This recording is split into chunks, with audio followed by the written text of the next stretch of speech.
Then what is it? What's it that I did?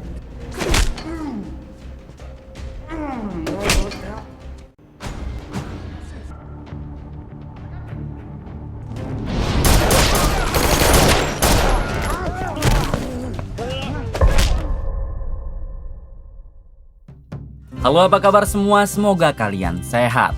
Kali ini saya akan menceritakan film berjudul Black Warren yang dirilis tahun 2023. Bercerita tentang seorang kakek tua mantan pembunuh bayaran yang harus bekerja sama dengan pihak polisi demi menyelesaikan misi.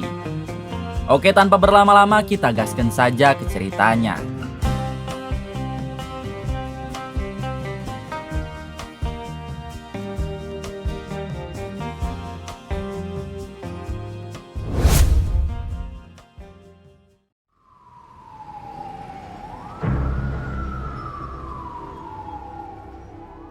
Di awal film memperlihatkan dua orang polisi bernama Tony dan Juan yang sedang dalam perjalanan. Rupanya saat ini mereka akan menggerebek tempat penjualan barang haram terbesar di kotanya. Mereka juga tak hanya berdua melainkan membawa beberapa pasukan polisinya.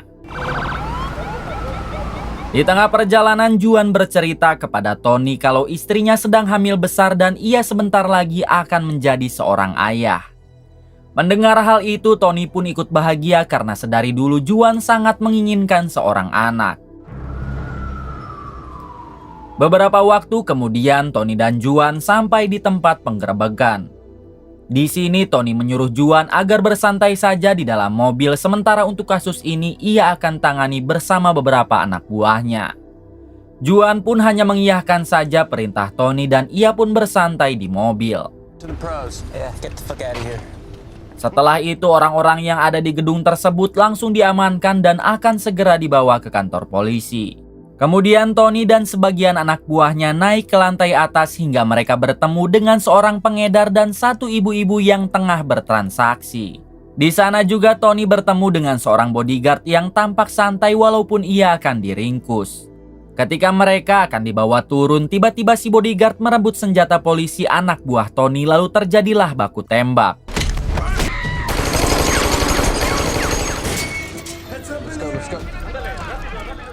Sementara itu Juan yang berada di dalam mobil dihubungi istrinya karena si istri sedang mengidam jus mangga. Si istri meminta Juan untuk membelikannya jika pekerjaan Juan sudah selesai. Bersamaan dengan itu si bodyguard yang hendak kabur sempat berpapasan dengan Juan hingga berhasil memberondong Juan sampai koat.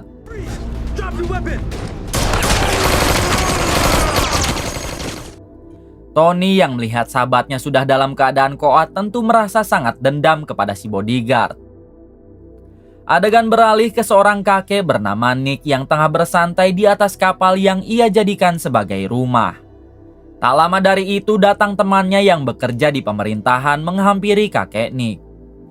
Di sini si teman mengatakan kalau pemerintah ingin bekerja sama lagi dengan kakek Nick untuk menjalankan sebuah misi.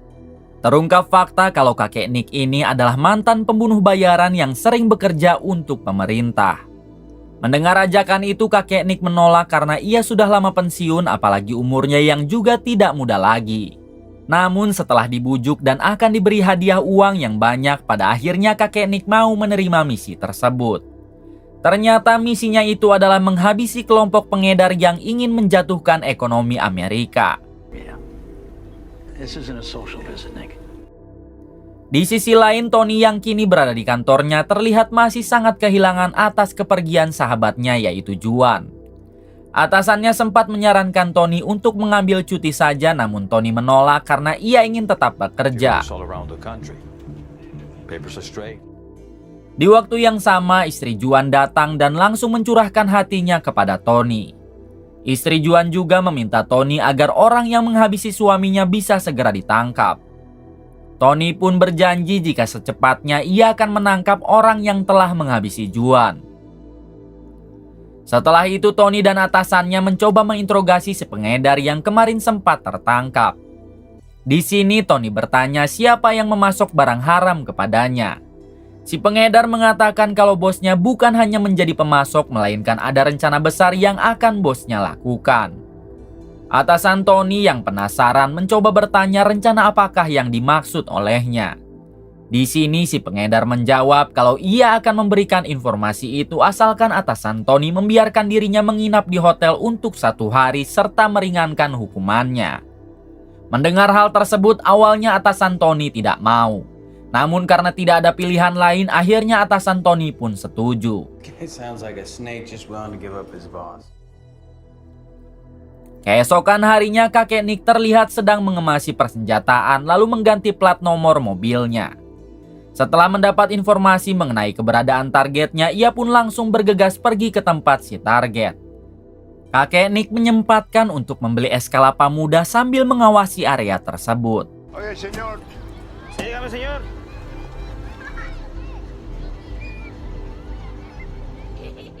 Kemudian kakek Nick pergi ke sebuah apartemen di seberang jalan sambil membawa peralatan golf.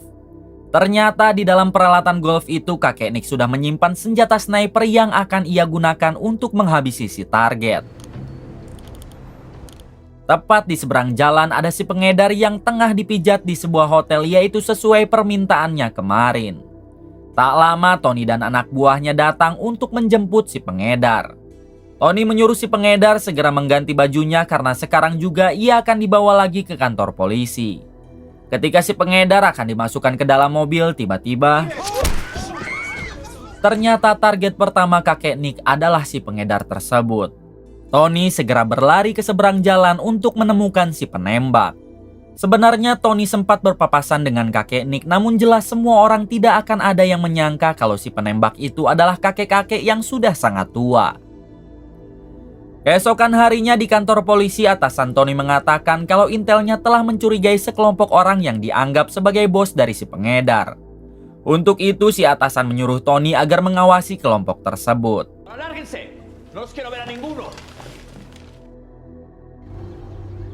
Singkat cerita, Tony dan 2 anak buahnya sedang mengawasi kelompok yang sebelumnya diperintah oleh atasan Tony.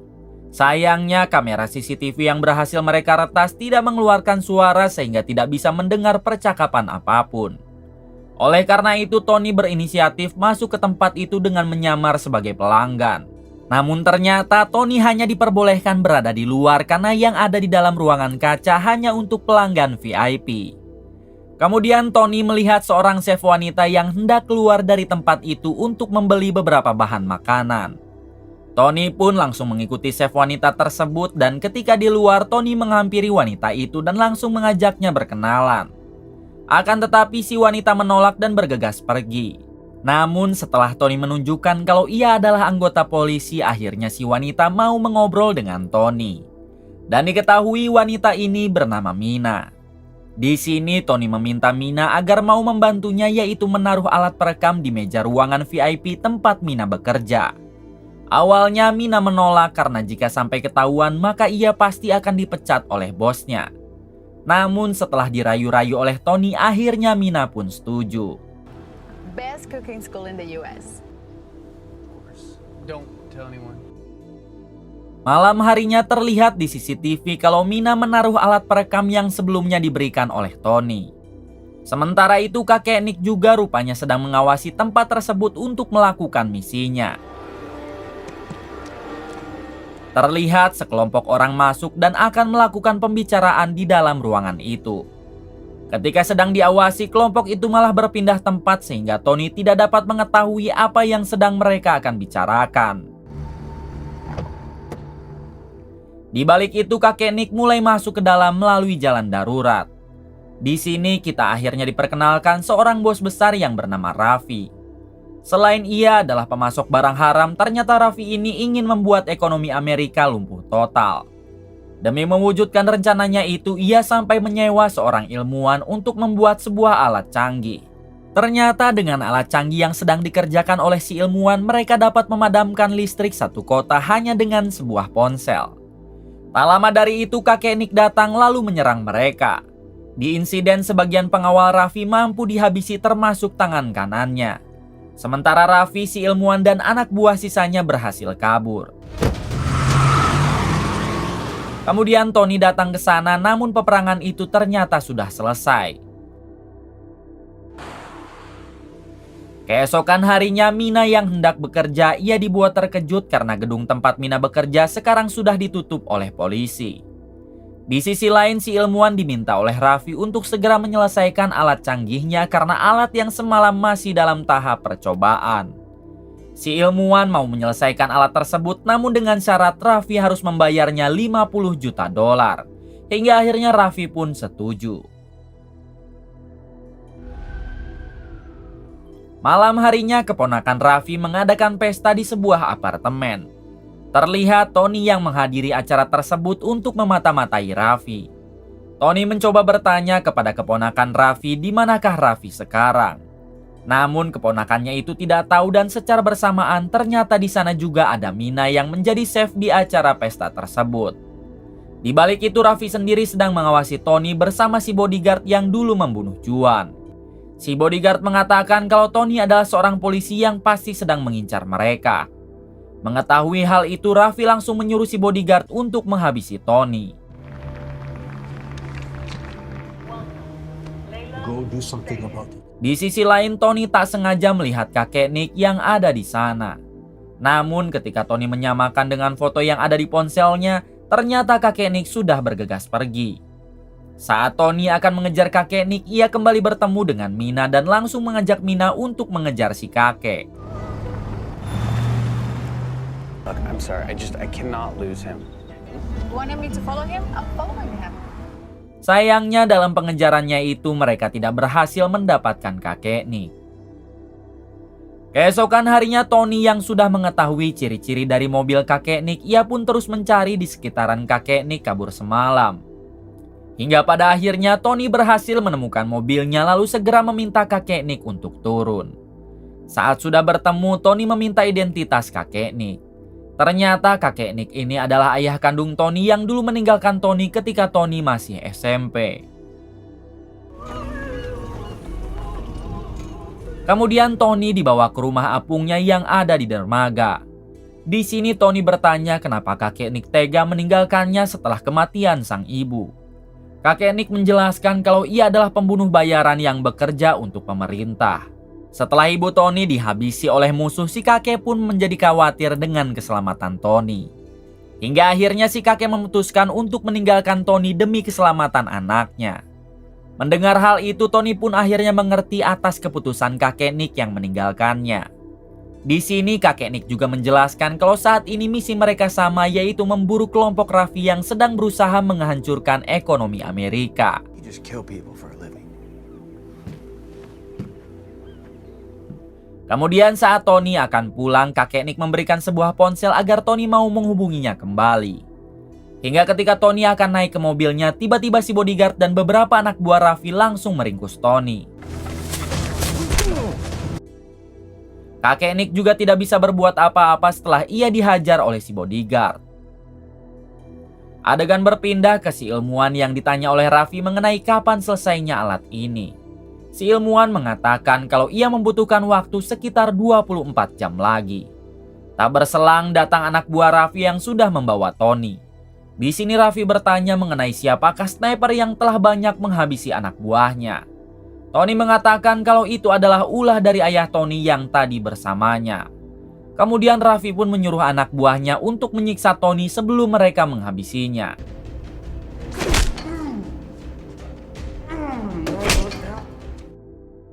Di sisi lain, kakek Nick sedang pergi menuju ke tempat Tony sekarang disiksa.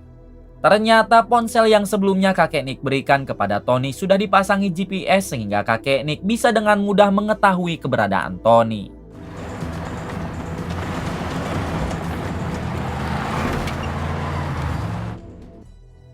Beberapa menit setelah itu tiba-tiba listrik di sana mati. Ternyata kakek Nick sudah ada di dalam ruangan tersebut lalu menghabisi kelompok Raffi. Beberapa orang tewas sementara sebagian lainnya berhasil kabur. Kemudian kakek Nick membawa kembali Tony ke rumah apungnya untuk segera diobati. Have a seat. Can I get you something? Setelah kejadian itu, para polisi termasuk atasan Tony datang dan mereka hanya menemukan beberapa anak buah Raffi yang telah koid. Di sini atasan Tony juga akhirnya menemukan alat yang akan digunakan Raffi untuk menghancurkan ekonomi negara. Di malam berikutnya saat Tony berbincang dengan kakek Nick, tiba-tiba ia dihubungi oleh Mina. Ternyata saat ini Mina sedang dalam keadaan disandra oleh si bodyguard.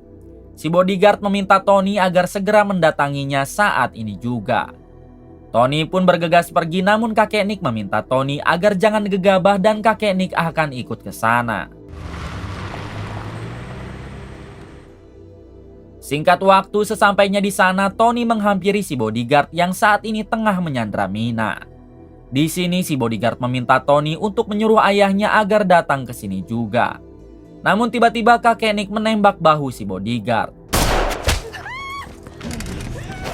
Setelah si bodyguard terpojok, kakek Nick datang dan bertanya di manakah Raffi sekarang. Get on your feet.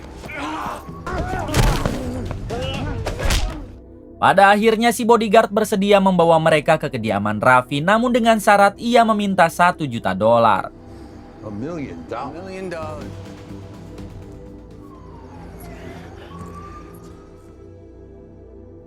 Adegan berpindah ke kediaman Raffi. Terlihat si ilmuwan yang meminta uang DP-nya dibayar sekarang karena keluarganya sedang membutuhkan uang. Raffi mengatakan kalau ia tidak bisa membayarnya karena alat tersebut juga sekarang sudah ada di tangan polisi. Kemudian inilah yang dilakukan Raffi. You're the only one who can do it.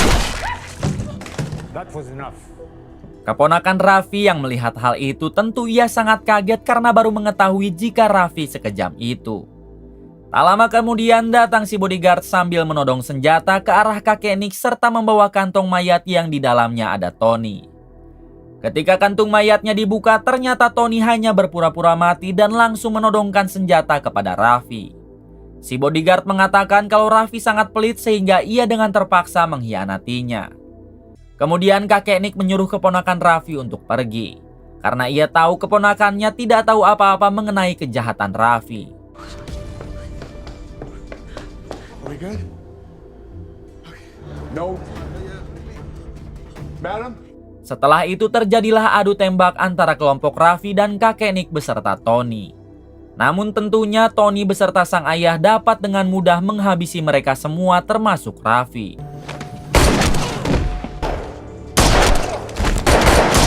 Let's talk about this. No.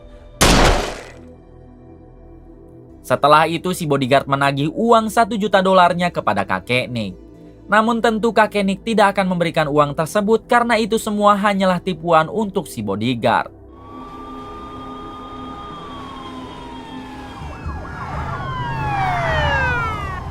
"30 menit kemudian para polisi datang ke tempat tersebut dan mereka hanya menemukan Raffi dan semua anak buahnya yang telah dihabisi. Mereka juga menemukan kantung mayat dan saat dibuka ternyata itu adalah si bodyguard.